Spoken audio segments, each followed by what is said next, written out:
All right, how's it going, Mel? It's going good. How are you? You know, it's kind of interesting. We're about halfway through with this season. Can you believe it? Yeah, we've been doing this. Oh, Yeah. We're almost through with this season, and we're almost through with Babylon 5 as a series. And it's been a pretty good journey so far. Looking at this episode, I'm kind of seeing some familiar things kind of make its way back into the story. yeah. Some of these familiar things that are making its way back into the story is cool to see. But on the other hand, I'm still sad because as much as we've been trying to get like the story moving forward, there's no Captain Lockley. Oh, yeah. We also lost a character too, but I'm feeling like we spread out so much that keeping them together is not going to work too well. Yeah. It kind of makes me wonder about what was the thought process in the 90s with some of these characters, because we're seeing characters move on. We've seen characters die, like really important characters die. Is it because people like to see certain people on screen? Or would you say it's like, we need to hurry up and get this over with, but let's keep people watching while we finish this thing up? Yeah, I think putting certain characters on screen is a big thing because we have such a rapport with certain characters that they want to keep that momentum going. And adding Lockley was kind of just someone has to be in charge of the station. Like, Yeah, right. she's not really a part of the group. She's just a fill-in The first, part of yeah, that expanding what the mission of Babylon 5.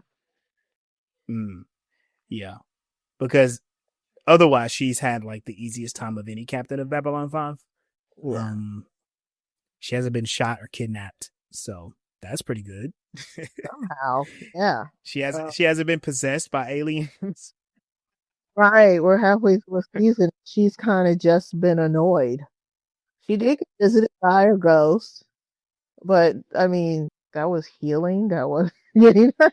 Yeah, she had she did have a healing moment. That's kind Yeah, of cool. Yeah, contrast. yeah. So in this episode, we're looking at The Ragged Edge. This is season 5, episode 12. And it kind of reflects some stuff that happened in season 3. Like, it very much reflects a lot of the bigger stories that happened in season 3. I don't want to spoil it at this moment, but we'll get there. So it starts out with kind of a frantic moment between Sheridan and Delenn. He's finishing up signing some treaties and he's going to take it to the council for the ISA. And Delenn is like, oh my God, you need to hurry up. We've been waiting for you. He's like, I want to make sure I get this right. And he's scribbling on paper, which, they're in space with paper. I like to point that out. I know that you do. Which is funny because, like, don't they have data pads somewhere in this too? Didn't we see that happen? Yeah, we've seen that once in a while. They got white stars that can create their own jump gates, but they still write it on with pen and paper. I mean, we can't imagine everything. And especially the way that technology advances now compared to 30 years ago, it was kind of hard to see those things, I guess. And even now, it's like off subject slightly, Star Trek Discovery, even their little like badges, that's a computer. Like, that's probably something we'll have and have to pay too many thousands of dollars for, but it would probably exist, not as a teleporter, but as a computer. In maybe 5 years. Yeah, we'll have those, and I will be glad. I mean, it could be one of those things too where humans are just stuck on it. I think since humans learned to write, we've written and painted on everything, anything that could possibly be some sort of surface of media. Maybe it's a thing that we carry with us artistically. Yeah, but they're not using it artistically. Well, kind of like, no, they're not. Or kind of like we were before we started recording talking a little bit about education and how it's changed. And like when we were growing up in third grade, you all learned cursive, and they Oh don't yeah. learn cursive anymore. It's not a priority. So And I remember my mom practicing her calligraphy when I was a kid. mhm. She was really good at it. We never got that in school. I think they were taught that in school. Oh, Whenever, calligraphy. Yeah, no, we didn't do yeah, calligraphy. yeah. So, so Sheridan is being pressured by Delenn, and he gets everything finished, and he goes into the council chambers, and they're empty. He learns that the ISA members are not there because they are boycotting the meetings because of the unresolved issue of the attacks on their shipping lanes. And there's a discussion that the attacks are happening in between borders, so you can't blame one species over another. Mhm. And they're trying to figure out, like, okay, what do we got to do about this? Yeah. Even though trying to figure out something means that y'all should be going to the meetings, but okay. Yeah, right. Well, okay. So the trope is the council is always the worst people to talk to. They're the most unreasonable people to negotiate with. This started with Babylon 5. It's probably been around in sci-fi for a long time, but it stands out to me because of Mass Effect. Because no matter what you do in that game, the council always hates you, and you always got to make decisions to figure out. You always have to make decisions that will either appease them or piss them off. Mm. And no matter what, they're never satisfied Mm. because they're kind of they're kind of an authority, but they're extremely ineffective. And I think that's just kind of that's just kind of the role that these people play in these type of stories. It kind of also reminds me of the like we can't come to a decision, so let's just shut down, Right. like our government is doing right now. Yeah, exactly. Exactly. Like, that sounds familiar. Like, oh, we don't know what to do, so we're just not going to do anything at all. Like, not discussing it and getting together and figuring things out. That's not the solution. We'll just stop coming in. Like, how is that supposed to fix anything? I don't get it. Right. In case in point, while that's going on, an Earth Alliance transport is being ambushed. And this scene, I love this scene because it's so terrible. It's great and terrible at the same time because the guy, whoever he is, he's a pilot. They are under fire. They're about to die, and he's smiling, having the time of his life. I'm like, he looked more like he's flying that ship. he looked like he playing Xbox. Yeah. And then he sets the computer to eject the life pod as soon as he jumps in. But like while that's going on, you see him like shaking the controls, and then like the spaceship itself is shaking. He honestly, it looks like somebody made him laugh before that take, and he just carried that energy into the take. And I was just like, I want to know what's going on with this guy. I want to know more about him, you know. But and then we cut away from that. I think they used one of the sound crew as a extra. That's not it. Right. That's never mind. But yeah, I was like, oh no, do this scene. Hey, you know what it is? Go do it. Like, yeah, get to be in this ship. We only need you to say these 2 lines. So we come back and we see that it's we got Londo and Jakar. They're returning to Babylon 5 finally. God, they've been on their way back to the Babylon 5 for like 4 episodes. Mm-hmm. They're kind of bantering back and forth, and this is the stuff that people enjoyed about these characters. Like, they were bitter enemies. Jakar's now watching Londo as a bodyguard, but they're still bantering like an old married couple. Mm-hmm. And Londo is relieved to be back because he's been so unhappy, and Jakar jokes about how he's perpetually in an unhappy state. And Londo kind of prods him about it. It's like, why do you even care? And Jakar's like, I am a warrior. I look out for your life, but I'm also a philosopher, and I look out for your spirit, or something to that effect. It was just kind of a good back and forth with those two. they notice that there are quite a few Narn passing by them, and a lot of them are showing reference to Jakar.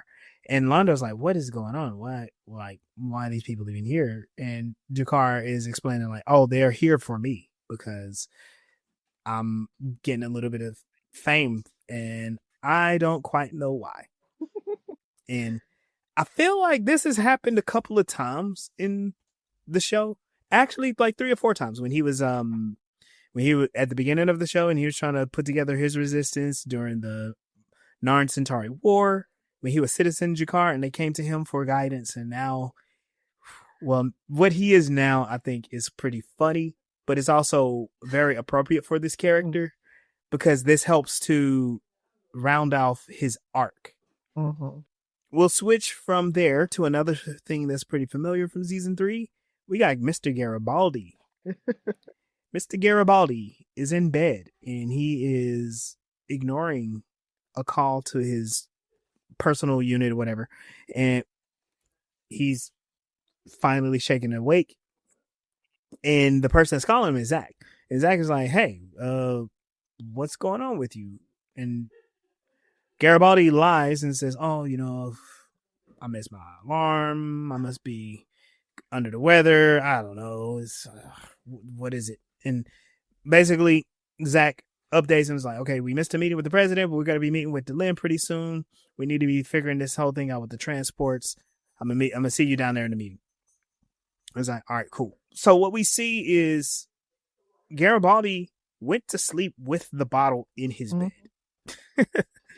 So I don't want to laugh at what's going on with Garibaldi, but it's just the way that they're presenting it. So Garibaldi is once again confronting his alcoholism, and this made me really think about this character a little bit deeply because I make fun of him for being bad at his job.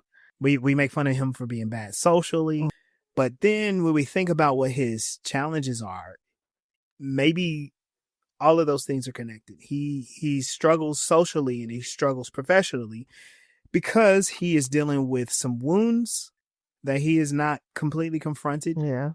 And he's coming off of some more major wounds on top of that. Yeah. Because that whole habit. Him being mind controlled. Yeah. And that might also kind of explain why he snapped at Lockley the way he did. Because he didn't want to be on the other side. And he's like, how could you have been on the other side and actually chose it and then got the nerve to want to take this job? I kind of saw it that way. Right. Yeah. And I want to be fair to Garibaldi because I'm about to say something. I'm about to say something about him, and I'm going to be fair. I want to be fair to Garibaldi. I want to be fair with anyone that is dealing with addiction, alcoholism, and stuff this way. Garibaldi is a coward. Oh, yeah. He builds these walls between him and anyone that could be considered close. We've seen it with Lise. Remember, he abandoned her and he blamed her. We've seen it with Sheridan. As soon as he met Sheridan, he's like, "I don't know you." And then they kind of became good friends. I don't think he did it with Sinclair, but he did it with Franklin. Yeah. And he did it with Jakar. He did it with almost anybody that was trying to be his friend. He will put up these barriers. And it is kind of, the way I see it is his cowardice, because there's something deep about himself that he doesn't like. And the only time that he gets to dwell in that space is when he's drinking. And so he's resisted drinking for 2 seasons almost. Or like whenever he runs into some major struggles, then he'll drink. But he knows it. It's a frustrating thing to watch with this character because it's like Garibaldi could be a good security officer. He could be a good friend, but he sabotages everything. And then when he's all lonely and defeated, he goes to drink. And there's a cycle there. I don't know all of it because, I don't have those type of struggles.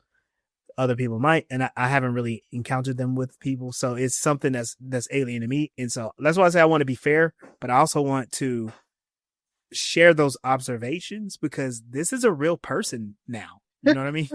It was Seeing what you Yeah. said about him and getting close to people, because he did the complete opposite with Ivanova, but Ivanova doesn't need nobody. She's perfectly fine, just chilling on her own. And he's reaching out, and he's like, "Well, if you need somebody, reach out. If you need somebody," and she's like, "I'm good, dude." But with everyone else he pushes away, he's perfectly fine reaching out to someone who clearly doesn't want him around. And as an audience member, it's like, oh, of course he would be drinking because he's been through all these traumatic things. He's been through another war and he's almost died a couple of times. But if we look at what Garibaldi is doing, he is isolating himself. Once again, just to highlight something, Bester was like, well, yeah, we didn't realize that you would like quit your job. That was all you. We didn't do that. You did that yourself. It's like, oh, so there's something extremely deep inside that says I need to isolate myself. So there's some sort of self-defense mechanism there that exists, and he relies on it. And it just so happens to work for him as a security person. You know, Garibaldi is drinking again. He goes to this meeting. They talk about the different things that are going on with the transport that's missing. Delenn is the one that reveals that it's the Rangers that found the transport with the missing life pod and a potential witness, but it's the Drazi that won't cooperate because they're smuggling. They're not supposed to smuggle. They're part of the Alliance, and so they have all these agreements, and so they want to hide it. And Garibaldi is like, you know what? I know what I can do. I can go down to the Drazi homeworld. I got a contact down there, and we can go and question and extract the pilot. Franklin goes, oh, hey, yeah, I'll come with you. And Garibaldi quickly just puts up the walls. He's like, no. You don't know anybody down there. I do. They won't trust you. We got to do this my way. And Franklin is starting to like, he feels like completely just put off. He kind of suspects something almost right away. He's like, wait a minute, weird. Right away. Like, as much as you get in trouble, you're going to need a medic with you. Right. Oh, God. He gets his ass beaten this episode, too. And, that's the other thing. Every time Garibaldi's by himself, he gets the shit beat out of him. Except for the time that Sheridan got kidnapped. He was sitting fine. Yeah. Well, okay, wait. He wasn't by himself, was he? Never mind. He wasn't by. Yeah, true. He had those he had that billionaire and those people with him, but yeah. So we'll come back and talk about their relationship in a minute. We get back to Jakar. So the Narn are bowing to him as they pass him now, and we run into a character from season 3, Talon, who is the Narn that walks around with the samurai sword. They're outside of Jakar's quarters, and he's just like, okay, cool, y'all are here. Why y'all here? And Talon is explaining like, oh, you're famous, and I came here to talk to you because we did some stuff. They go into the quarters, and Jakar's like, where's my book? He goes, yeah, about that. So we didn't know you were coming back from Centauri Prime. We thought that you might have been a prisoner. We thought you might have been killed or held against your will. So we liberated your book. And in order to preserve the words of Jakar, we printed it. He's like, this book that I've been working on for the past 2 years, you guys liberated it? You took it? And he goes, yeah. They thought he was dead. I mean, that's one. If you feel myself because you thought I was dead, I'll probably I forgive you. Like, if you think I'm dead, like, I'm dead, I can't do anything about it. But then also, I don't know. That sounds like some toxic family stuff. If I'm dead, I can't do anything about it. You thinking that I'm dead means that I'm going to find out. Right. There's some miscommunication that's happening in there. Come to find out, they sent this to the printing press. It is being mass printed, and he said, "Yeah, you're more popular than the Book of Jaquan." The Book of Jaquan That's is their holy book. that yeah, that's their holy book or one of the holy books. And remember, they have multiple like paths of holiness and religion they can go through in the Narn faith. So that's kind of interesting. But and his is pretty much the most popular. So popular they've printed about 500,000 copies, and people all over Narn are reading it, and they are enthralled. They are so encapsulated by the words of Jakar. This is gonna play. This is gonna come into play a little bit later in the episode, but this is one of those things where you get to witness a religious figure being born, and he's trying so hard to refuse it. He's like, no, you shouldn't listen to me because I'm just figuring some of this stuff out too. And I thought it was kind of funny too because later on when they show the book, one of the printings of the book, they printed the coffee stain that Garibaldi left in it. It's a intricate part of the book. And remember, like the Book of Jaquan was handwritten to be passed down. They didn't use tech.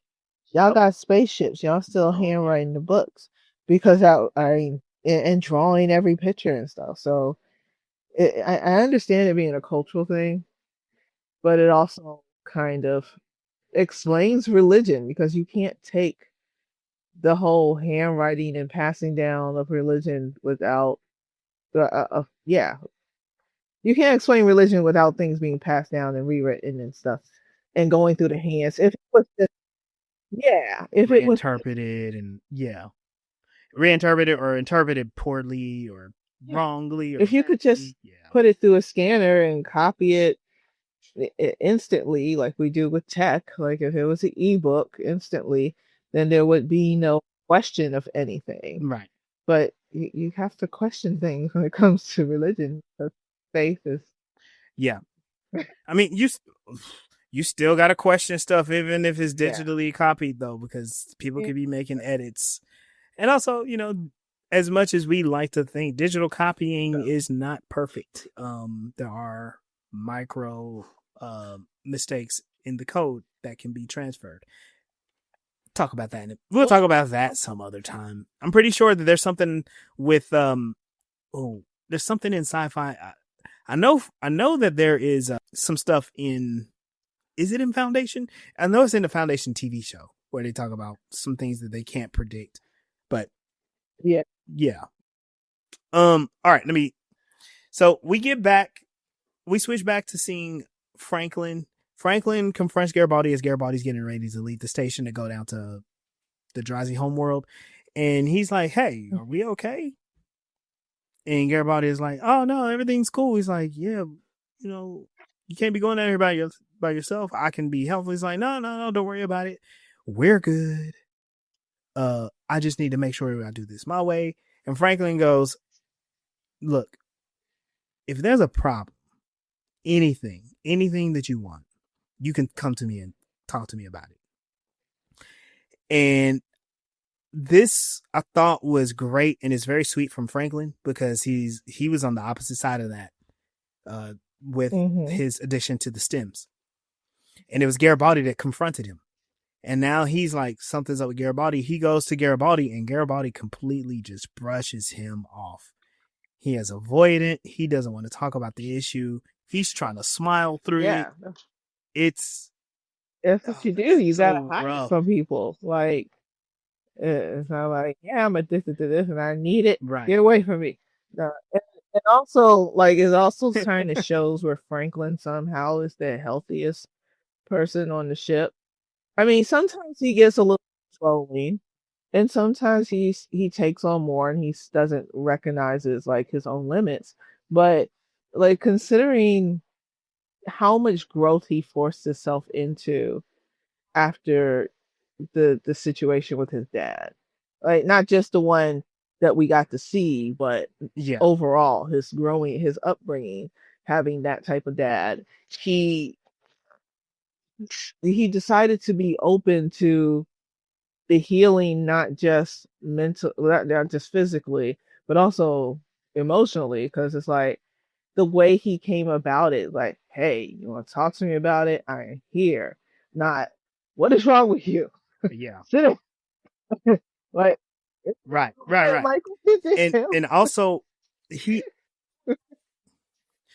yeah, and also like it hasn't happened yet, and I don't think this will happen. I can't remember. But remember when Mm. Franklin was being confronted by Garibaldi? Yeah. Franklin snapped at Garibaldi. Franklin he that was his way to tell Garibaldi to you know to hang, stand down. Hmm. Garibaldi is lying to him. And I think it's because Garibaldi is used to this. So he's navigating this toxic part of himself.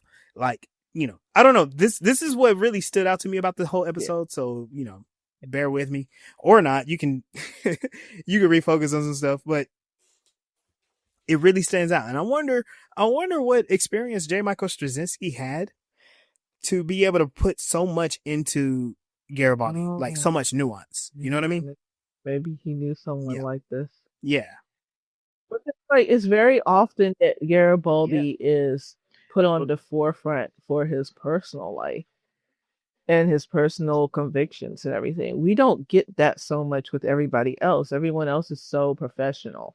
Like even Sheridan's relationship with Delenn came from a professional who it sparked from them being professional together. Yeah. But we get uh into who Michael really is as a person, which often happens when characters are being written by an author who's either putting someone they know very well into that character or putting themselves into it.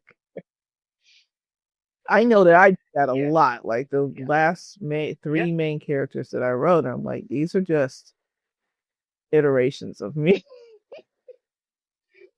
Or I could be like, this is this Mm. time period in my life, and this Yeah. is this time period of my life, and these are just ultra egos of me, and they're in these different aspects of my life. It adds that personal touch. And I guess because I was watching with a little bit more of a watchful eye that I picked up on it. So I mean, I could be I could be wrong, but it does come across like he's a fourth dimensional character to me now. you know. We quickly switched to see that Jakar and Londo are together again. Jakar now sitting at celebrity status. He has all of he has all of these Narn that are part of his entourage and his book. And Londo is poking fun at him. And he's making fun of him. But he's like, it's a good thing you never put me in your book. And Jakar's like, well, I kind of did. But not directly, though. I just described you as the prideful wind catcher. And I'm just like, oh. Yeah. That must be a description of his hair, maybe? Mm. Yeah. Something like that. I was also thinking because he's full of hot air, Yeah, yep, that too. but the wing catcher Just, thing makes more sense. just funny to me. So we finally get to see another planet. We're on the Drazi homeworld. I thought this part was kind of cool because it's Garibaldi on a space shuttle, pretty much, and he's sitting with two other Drazi travelers. One's reading a newspaper because there's paper in space, y'all. They're entering the atmosphere. We see what the planet looks like on the ground. It honestly reminds me of Kronos from Star Trek. It's dark, it's reddish, it's supposed to be hot. And I'm kind of also curious about some things because Garibaldi's contact, his name is Tafik Azir. I'm gonna take a big stab and say that he's like Arab, of some sort, and this is supposed to be kind of like that type of climate. Yeah. Which, okay, that's kind of cool. The Drazi are, how do I even describe it? The Drazi are just, they suck as people.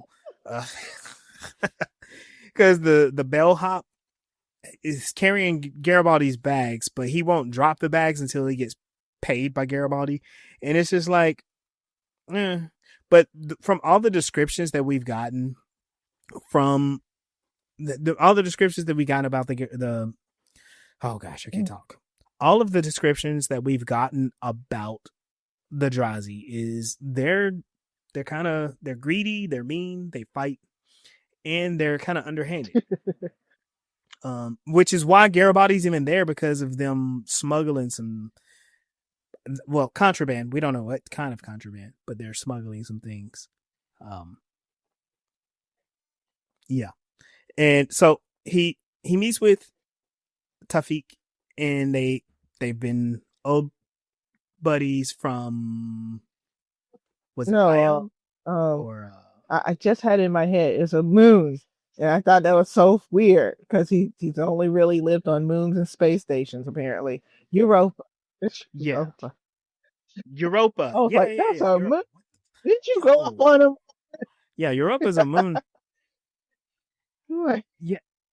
Also, like, Europa, isn't Europa like 90% frozen methane? Anyway, I don't remember the actual specs on it. I do think that it is around. It might be close to the same size as Earth, actually. So it may have similar gravity. Because I was thinking maybe he's so light in the head because he's only lived on moons and space stations. yeah. So they get caught up on, their adventures. I honestly, I like this Tafik character. I wish there was more of them, but no, sadly it's not. He mentions how the Drazi government think that it would be a lot easier to deny the smuggling part of the whole thing if the pilot was dead. So basically there are hit squads out to make sure that that happens to that guy. The pilot wants to get off the planet, but they know that it's going to be difficult. Also, like, the Drazi, like, that city itself looks like is multi-species, but I mean, you got to understand the humans do stick out like a sore thumb among the Drazi, especially one that's black, right? They're like, okay, humans look the same, but I know that's the one right there, you know. So it's just kind of a honestly, I like this part of the story because they're setting something up that's coming up really soon. We switch to Franklin. He receives an urgent communication from Earth Dome during dinner. We're like, oh, what's going on with Franklin? That's gonna come into play here shortly too. Back on the Drazi homeworld, Garibaldi is passed out again because he drank himself to sleep again. And while he sleeps, Tafik gets lured outside and attacked by Drazi, and he gets shot in the hallway. The scuffle wakes Garibaldi up, and he's like looking around trying to figure out what's going on, and then Garibaldi gets attacked. And I thought this whole part was just kind of, because they're climbing up the wall and stuff. Who do you think are worse fighters, the Drazi or the Narn? Because oh, well, like the Narn, I feel like think they don't really have to fight because they are strong. So fighting is kind of like it's not really fighting for them. If the Drazi are really, they really gotta kind of come up with a strategy because that they've been in practice for a while. But I think, yeah, the Drazi are pretty tough too. I don't know if they're strong, but they're pretty tough. Yeah. They don't seem like it, I guess, because they didn't do that much destruction when they were fighting all around the ship, the station. Weren't they the ones with the Patterson thing where they were fighting? Mm-hmm. Okay. Yep. And it was getting really bad to where people were dying. But yeah. So there's this scuffle. Garibaldi's getting beat up. He fights off the Drazi, and he goes to the hallway, finds Tafik is dying, and he pretty much dies in his arms. And now Garibaldi's like, oh shit, I gotta go. And basically what it was, he remembered how to find the pilot because it was going to be at the park using the laser light to identify himself. He knows this balcony, all of that stuff. So Garibaldi sees the light, and he's like, okay, I'm gonna go. He goes downstairs. He gets followed and pretty much gang jumped by these hooded figures, and he is beaten bad. It is bad. And they leave him there, and Garibaldi crawls to like get himself up, and we see that the camera pans over, and there's the pilot, also beaten to death. So everything that Garibaldi was there for failed. He went into hiding, and he asked for help from. He reached out to Delenn. He asked her to send a White Star to help get him off the planet. The pilot's dead. How do you get a whole White Star to just come pick you up? I mean, he got connected. hey, look, yo, it's always your drunk friends that be asking you for the most impossible thing, and you do it. You know what I'm saying? Yeah, and I also I had to admire the world building, the teeny tiny bits of world building when it came to this, because we know the reputation of the Drazi, and they had to build a world where they would develop to be the way that they are from the environment that they came from. And I thought that was kind of good. And the little snippet of like why the streets are so thin, because of fight. Yep, fighting. It's like it's hard to invade with an army when you have to like funnel yourself through the streets. And then Garibaldi being the cynic that he is like, yeah, but there's these things called bombs now. And it's like, yeah, shut up. So that was a long time ago. He's like, that was a long time ago. We just, we just kept the tradition. Yeah. So back on Babylon 5, Garibaldi with his face just beaten to a pulp, which I like how they always put the makeup on Garibaldi. He always looks like he really got beat up. And then that shit, like, do you need medical attention? He's like, nah, I just got hit in the head 9 times. It's like, can you talk? Are you slurring? How many fingers am I holding up? Do you know where you are?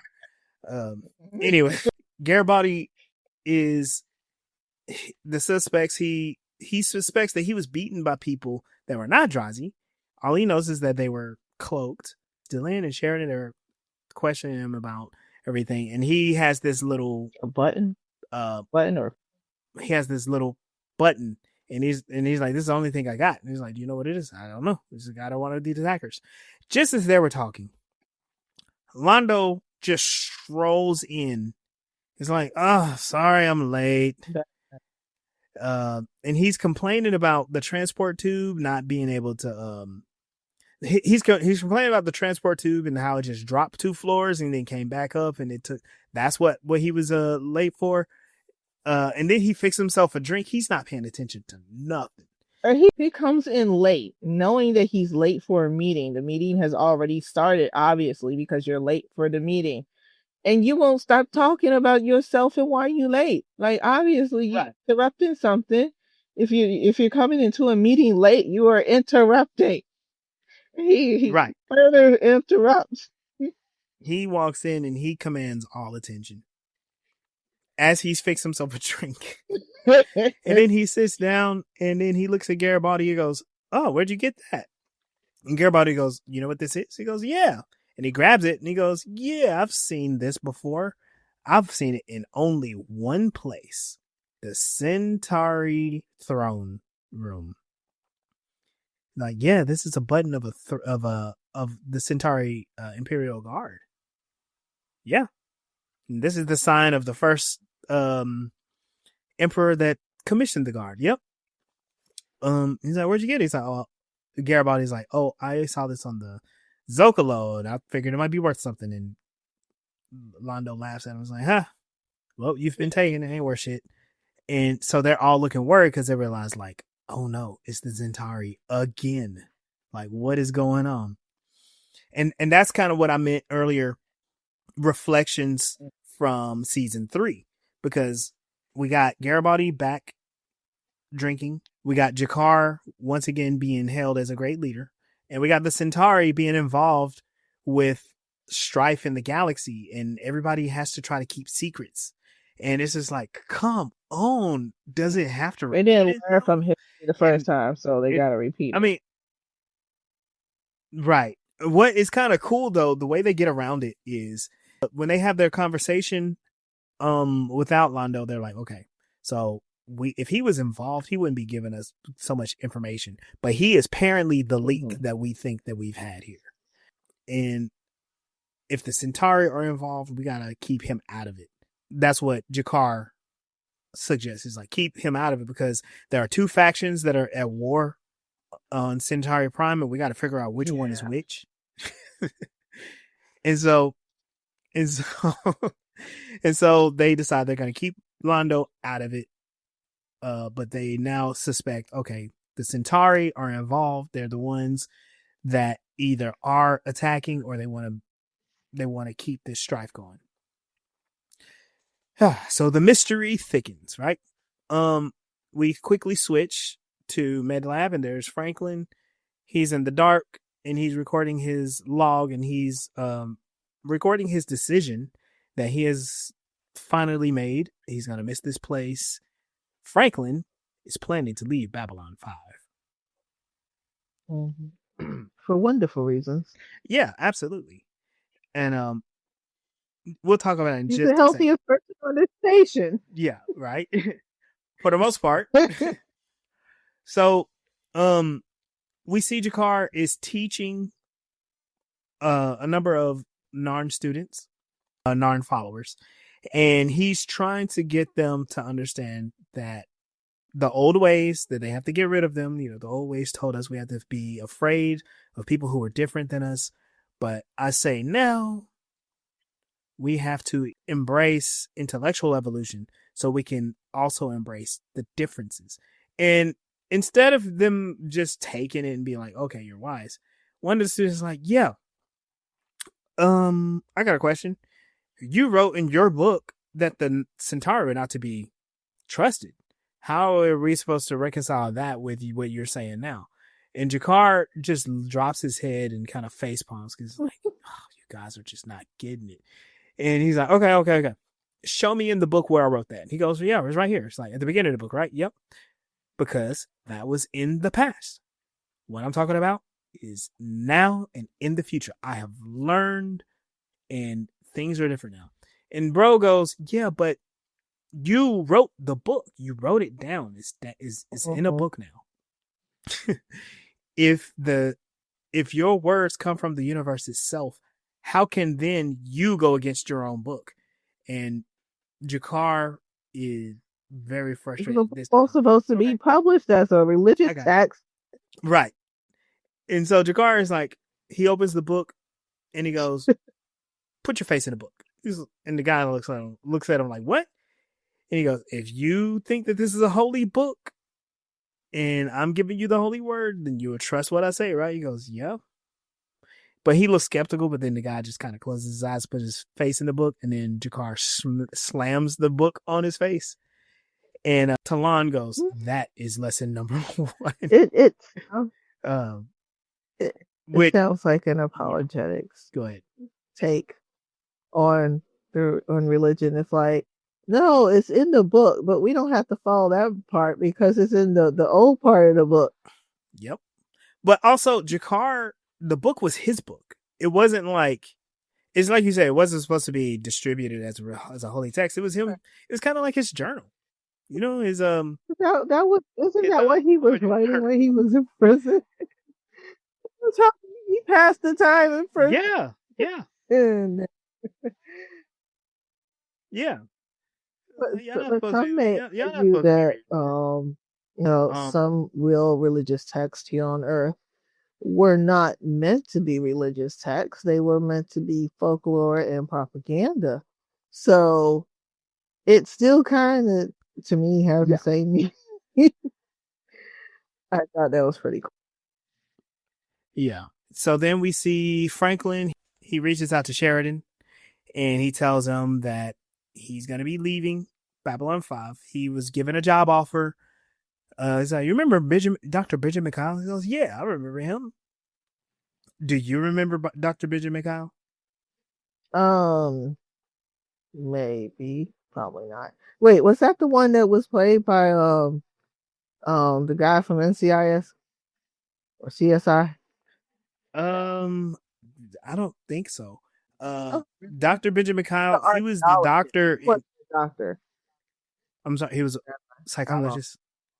Oh, okay. Go ahead. I don't remember Yeah. them. Okay. Dr. Benjamin Kyle, he was the doctor in episode 1. Oh, Yeah. guy he followed. Okay. Yeah. So, um, apparently there's a nice little story that goes along with this because they're explaining it. Uh, Benjamin Kyle was the head of xenobiological research, and he's retiring, and he wants Franklin personally to replace him. So, and Franklin is going to take the job, and Sheridan is disappointed, but Franklin is like, no, Sheridan is disappointed because he said, "I thought you were going to be working for us." He goes, "Yeah, actually, this would make it easier because I would be able to have all of Earthdome's files and medical records to do my job as Mhm. in xenobiological research. It'll make it so much easier, but that just means I can't do it here on Babylon 5. I have to go back to Earth." So he's going to be leaving the show. Super sad because Franklin is honestly the best human on the station. So him being gone is pulling on some strings, and it's going to leave a door wide open there. And so we got all of these things changing, and the show goes off with Garibaldi is drunk, passed out, unaware of the news. I think it was Sheridan saying like, you need to talk to anybody, let them know, and he was like, yeah, I'll let Garibaldi know at some point because they were actually friends, but instead of him being available for his friend, Garibaldi is at home. He's drunk and missing out on another major life event of someone important to him. I got to tell you, this is kind of the best Garibaldi character development because he's not just some goofball. Um, you know, it. Like I said, I make fun of him all the time. I talk trash on him, but he's a person that's hurting and doesn't know how to deal with his trauma, and that adds to like the drama of the character. And I wonder how many other people pick that up on Facebook. Claudia Mhm. Christian, she is promoting a book. She's promoting a cookbook, and she's also written like a memoir. And I wrote in one of her posts because she posted some of the Babylon 5 scenes. I was like, yeah, look at the good old Garibaldi. Notice that he kind of sucks at his job the entire series, and Mhm. I thought that was pretty funny to share. But yeah, but yeah. So Garibaldi, I think there's a lot that we can. It's hard to say learn because again, I don't have those type of struggles with addiction, but I'm pretty sure other people do. Mhm. But maybe there's some narrative things that we can learn because they don't straight up say like, Yeah, oh man, they. he's an addict. They show you, and they don't show you every single episode. It takes long stretches of time for it to come out Mhm. after traumatic things happen. That's how he deals with his trauma. And that's how it works in real life. I mean, people don't just all of a sudden I need to have this constantly. They gradually keep feeding whatever they don't uh keep feeding the escape. Mm, And the more they feed into the escape, the bigger it gets. It just grows. Um I've looked into addiction for like other things like food and social media and that dopamine that you get from either the anticipation of trying to get back to that feeling you got the first time, but also why are you trying to feel this and not everything else in the world that is possible and around you? mm, And, yeah. that's what I know about addiction. Or like also like I've heard about it when it came to I don't know why or how I end up watching things on like sex addiction Mm-hmm. and people just get addicted to pleasuring themselves because they can't function to do anything else. It's like a physical need. And I guess that one and food are kind of interesting because your body doesn't have a hunger for alcohol. It's your mind telling you that that's what I need to be drinking. But you actually get hungry. You actually get Mm. horny. Like, and those things your body are just constantly doing. You're not just doing it because you feel like doing it. Your body has created a rhythm where a rhythm to doing it so often. Like we have a natural rhythm for food. We probably may have a natural rhythm for reproduction, but theirs is off for whatever reason. Yeah, it's like the pathways to it have been altered in a way that it's unhealthy, and Hmm. it's going to take a lot of rewriting, rewiring, training to be able to heal and put it in a way that's going to like not be detrimental to them, you know. And Right. it's hard. It's not like, you know, it's not as much as I'm for medicine, people don't realize like pills are not a miracle fix. Especially when it comes Right. to neurology and brain chemistry, you know. Right. Because a lot of things that people thought was just brain chemistry, it is not. Right? Trauma responses like depression sometimes can come from complex PTSD. And it's not just, oh, your brain's just not putting out the right chemicals. Like it has to be doing something in order to put out those chemicals. Why are your thoughts making your brain do those type? What sensory is your brain getting that it's uh accustomed to putting out those type of hormones, and just pumping it full of the opposite hormones, or dulling whatever makes those hormones doesn't actually fix what what thoughts in the subconscious were making the brain still do that, because the brain is still going to have those thoughts and it's still going to want to do that. Yeah. I don't really have too many predictions. It looks like we're getting set up for another confrontation with the Centauri, but it will most likely happen with Londo himself. Mm. Um, we're set up for a confrontation with Garibaldi. I don't know what kind of fallout there's going to be here, but he's got quite a few things that can collapse around him. Yeah. Well, we saw the Centauri. He was questioning like, why are we acting like we're in war when we're not in war? And they don't know, except for Jakar, no. But maybe that's why he wants to keep it from her, because it would just draw attention. He would draw attention to himself and get himself killed. Did I call him Jakari? I Oh think my God. so. Oh, Malari. Malar. No, Jakar. Jakar. Jakar. Okay. Oh, and I just combined Jakar and Malar. Did you just ship them together? I did. Or my brain, that I literally had a student named Jakari. So Hmm. that maybe that's where my brain went. I have no idea. Yeah. All right. Yeah, let's get out of here. Thank y'all for joining us for this edition of Voices in Hyperspace. You can be sure to follow us and find us on all of your favorite streaming platforms. Check out our YouTube. Like, share, follow. What is it? Yeah. Well, you can you can go to our YouTube, like and subscribe. Be sure to share that. And our Facebook, keep the conversation going. Both of those at Voices in Hyperspace. I'm Legendary Black Lion, and you can follow me on Instagram and TikTok at Legendary Black Lion. I'm Mel Asylum, and you can find me at millsrebellion.com and many other social medias, including YouTube and TikTok, where you can like, follow, and subscribe. And also buy my book, I'm Reading the System, one from Amazon currently.